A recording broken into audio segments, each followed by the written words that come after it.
हम सब का पसंदीदा त्योहार छठ का महापर्व आने वाला है, तो आप सभी को पहले से ही छठ की हार्दिक शुभकामनाएं।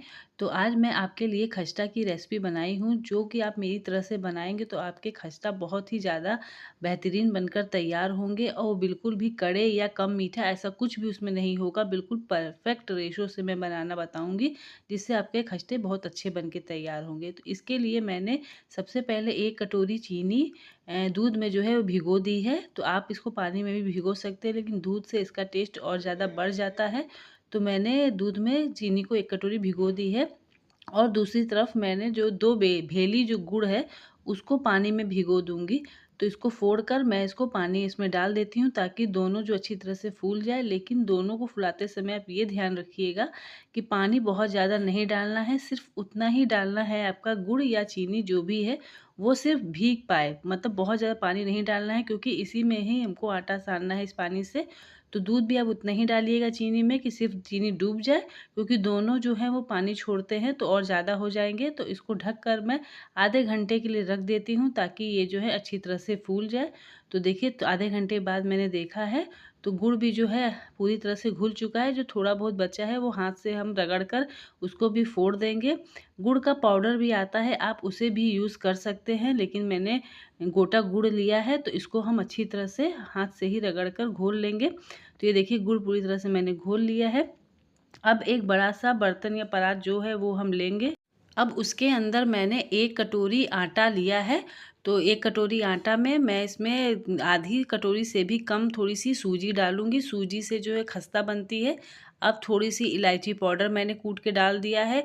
थोड़ा सा सौंफ डाला है। थोड़ा सा ही इसमें गरी को मैंने, गोटा गरी जो आती है नारियल, उसे मैंने कद्दूकस कर लिया था। आप चाहे तो गरी का बुरादा भी डाल सकते हैं, या फिर गरी को बारीक बारीक काट के भी डाल सकते हैं। तो इन सबको अच्छी तरह से हम मिला लेंगे।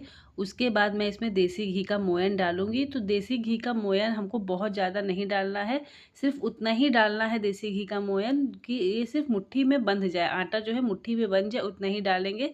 अगर आप बहुत ज़्यादा देसी घी का मोयन डाल देते हैं तो आपके जो खस्ते हैं वो फ्राई करते समय टूटने लगेंगे। तो इसलिए इस तरह से अगर आप बनाएंगे तो आपके जो खस्ते हैं वो बिल्कुल भी नहीं टूटेंगे फ्राई करते समय। तो इस तरह से हाथों से हम रगड़ रगड़ के चारों तरफ अच्छी तरह से मोयन को मिला लेंगे, ताकि पूरी तरह से आटे में ये मेल्ट हो जाए मोयन। और ये देखिए, मुट्ठी जो है वो बिल्कुल परफेक्ट बनने लगी है। तो अब इस समय हम जो गुड़ मैंने घोल के रखा था उसे हम उसमें आटे के अंदर डाल देते हैं। डालने के बाद पहले हल्के हाथों से हम आटे को चारों तरफ से मिलाएंगे, ताकि गुड़ जो है चारों तरफ से चला जाए। तो इसको देखिए, हल्के हाथ से मैंने मिलाया है।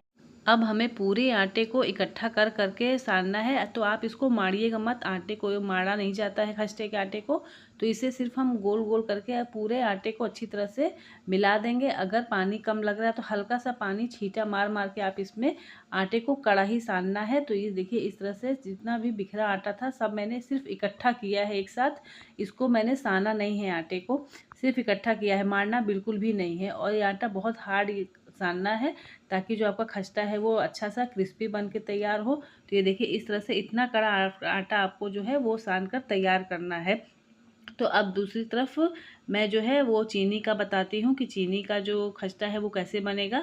तो इसके लिए वही प्रोसेस है, बस इसका थोड़ा सा नाप तोल से आप बनाएंगे तो आपका जो खस्ता है वो मीठा भी एकदम परफेक्ट बनकर तैयार होगा।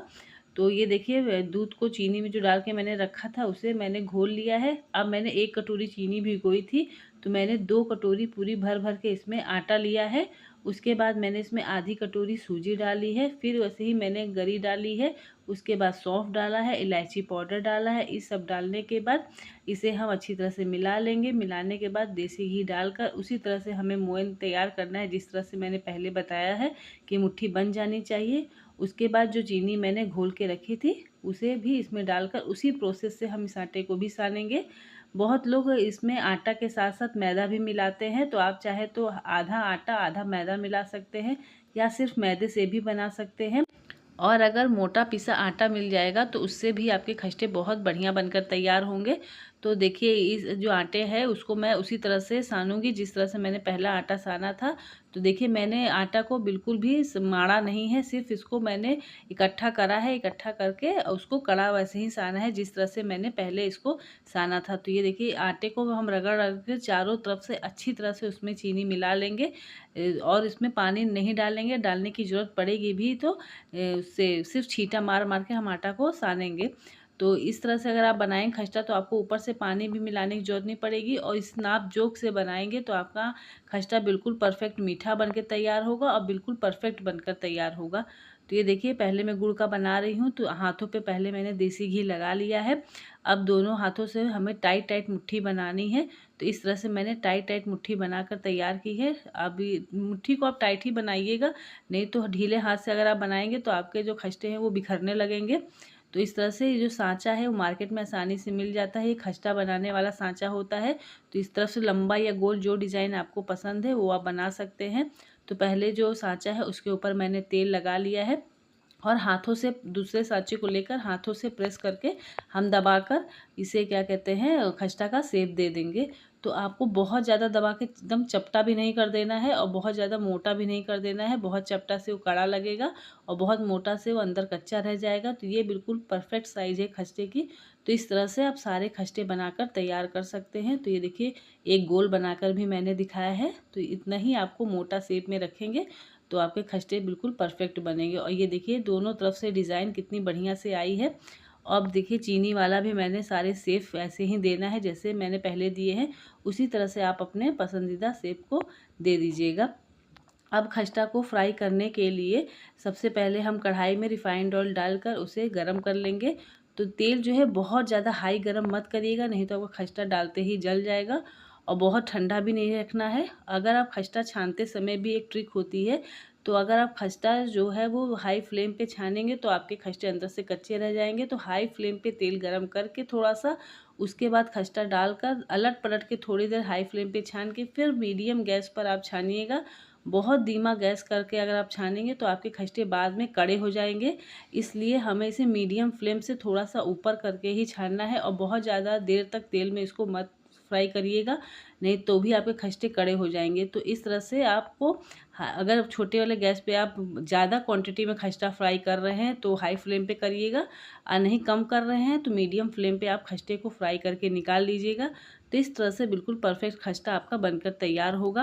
तो मेरी ये खस्ते की रेसिपी आपको पसंद आएगी तो मेरे चैनल को लाइक सब्सक्राइब करना मत भूलिएगा, और आगे पसंद आए तो शेयर भी कीजिएगा और इस खस्ता को बनाकर देखिएगा एक बार, बहुत अच्छे एकदम बिस्कुट जैसे बनकर तैयार होंगे। तो ये देखिए कितने अच्छे से परफेक्ट सांचे में बने हैं और बिल्कुल भी नहीं टूटे हैं। तो इस तरह से आप बनाइए और छठी मैया आप सबकी मनोकामना पूरी करे, जो जो भी आपकी मुराद है वो सारी पूरी हो जाए। तो धन्यवाद।